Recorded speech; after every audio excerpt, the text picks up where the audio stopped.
Salut à tous, ce que vous voyez ici c'est la carte mère d'une Mega Drive 2, c'est une console que vous avez déjà vue il n'y a pas longtemps. J'avais fait dessus le single switch, ce que j'avais fait dessus différemment, enfin ce qu'on voit moins souvent dans les tutoriels, c'est que j'avais lifté le pin 46, juste là, le pin 107, et ce que j'y ai fait en plus c'est que j'ai lifté ce pin-ci, je sais plus combien c'est, mais dans les tutos switchless en général c'est... on va sectionner cette piste. Moi je ne l'ai pas sectionné, j'ai fait comme pour le reste, j'ai lifté. Et bien sûr ce qu'on va y faire aujourd'hui, c'est qu'on va y faire un switchless mode. Je vais essayer de vous mettre en incruste comment on procède. Il suffit de choisir le pic qu'on va programmer, donc dans ce cas-là un CZF630. Choisir le fichier qu'on veut programmer sur le pic. Donc là c'est un fichier hex pour hexadécimal. Et lancer la programmation, c'est ultra simple. Mon microcontrôleur est déjà prêt, il est juste ici. J'ai étamé les pistes que j'utiliserai, j'ai enlevé les pistes que j'utiliserai pas. Je ne vais pas l'installer sur une board, je ne vais pas monter une PCB. Le but c'est d'avoir un truc le plus petit possible. Si je le fais temporairement, c'est parce que j'ai des tests à faire sur cette console et j'ai besoin d'avoir un espace assez dégagé à ce niveau. Mais bon, je vous en dis pas trop pour l'instant, c'est vraiment des tests. Je garantis rien. Et il sera posé ici, je le sécuriserai après, je ne vais pas le sécuriser tout de suite.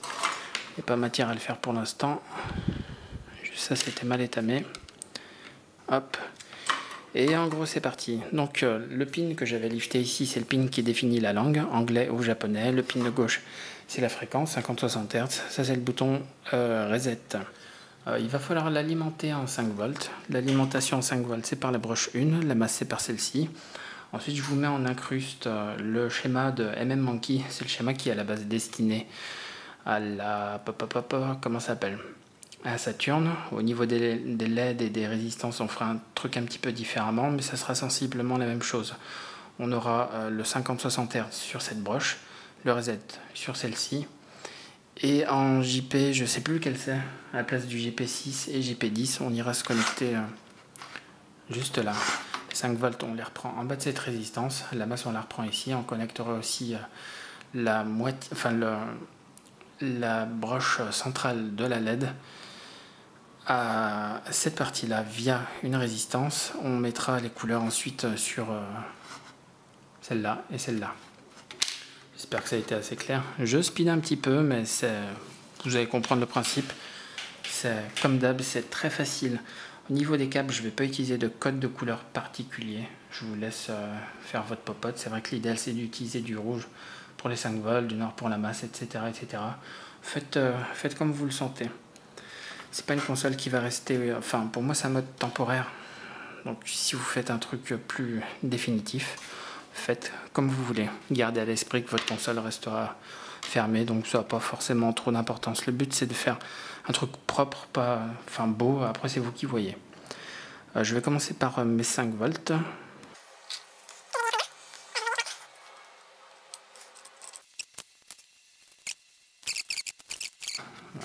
C'est le problème du focus, enfin du cadrage à chaque fois. Je vais aller me brancher en bas pour le tenir à peu près un petit peu plus en place. La broche que je vais connecter tout en bas, c'est la broche 13. C'est celle qui se trouve juste là. Je vais utiliser le même type de câble.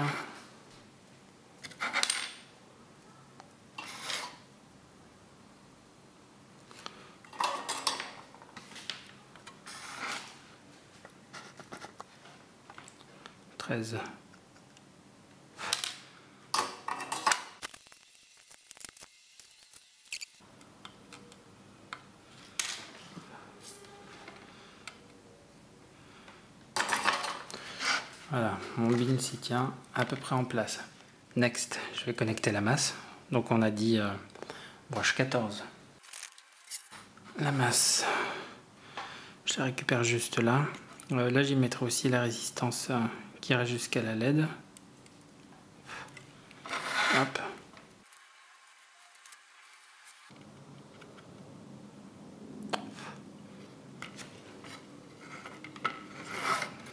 C'est ok. Ouais. La masse est connectée.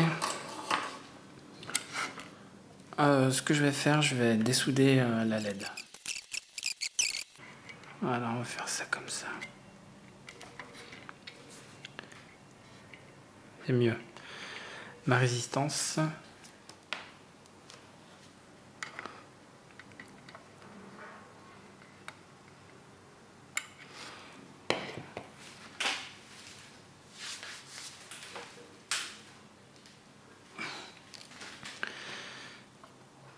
La résistance, c'est ok. Non, je dois la souder à la LED. Nice and sweet. Good. On verra après ça rentre dans la coque supérieure. Le fer est très chaud, il fait très chaud en plus.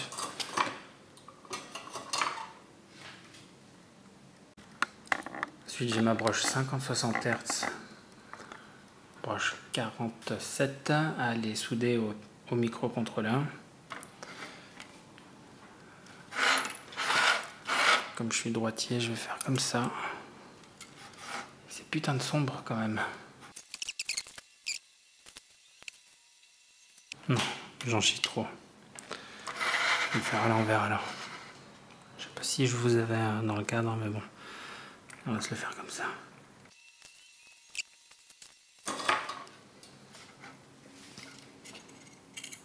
Pour éviter de trop tirer dessus, je vais faire un tour comme ça.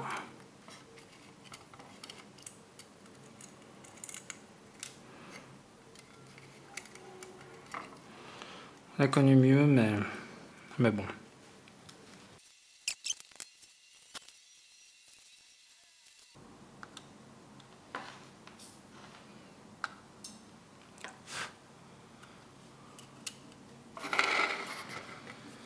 Ok, next.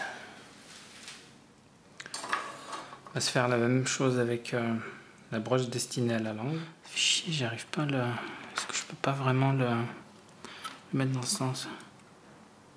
Attends, j'y arrivais.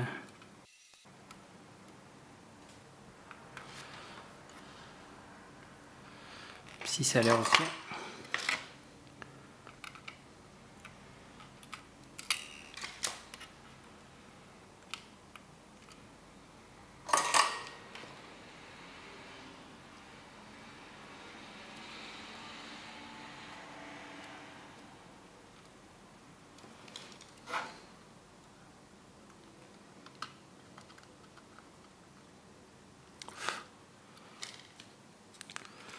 Là.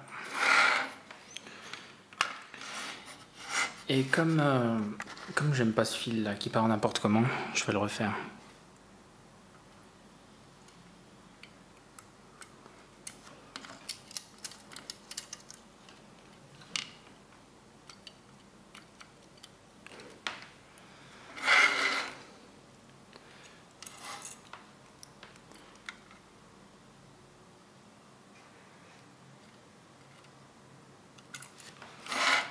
Voilà.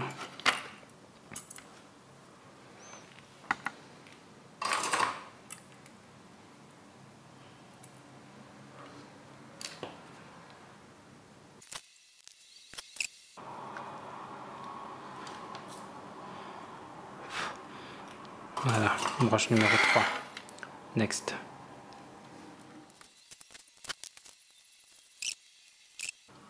Voilà.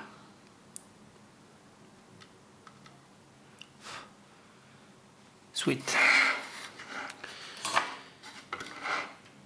Il nous reste ensuite la LED à câbler sur les deux pins qui se trouvent là.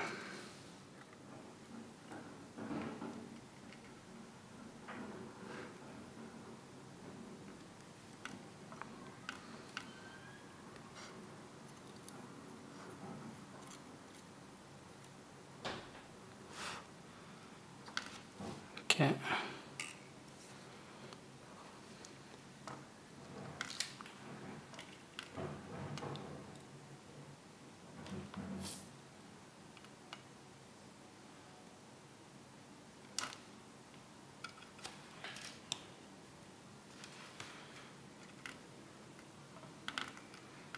J'essaie de ne pas étamer la résistance dessous.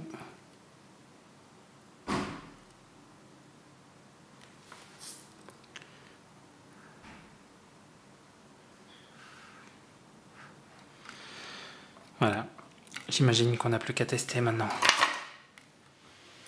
La console est juste là, on va se faire le test tout de suite. Je vais vous passer directement sur la télé. Ouais, juste il y a la LED que j'ai déplacée un tout petit peu puisqu'elle gênait la fermeture du capot, mais pour la démonstration, on n'utilisera pas le capot. Je vais essayer de faire une capture en simultané si j'ai assez de batterie sur mon téléphone. Et je vais démarrer la console. Elle démarre en orange qui correspond à l'américain. Le jeu Micamania, il n'a pas de lock, donc il démarrera sur toutes les régions. Si je démarre en NTCU ou NTCJ, il m'affichera une image directement en 60 Hz, ce qui est plutôt bien. Au niveau des appuis du bouton reset, on a deux types d'appuis différents, l'appui long et l'appui semi-long. L'appui semi-long, c'est celui qui va nous permettre de changer la fréquence, donc de passer du 50 au 60 Hz. Je vais le faire tout de suite.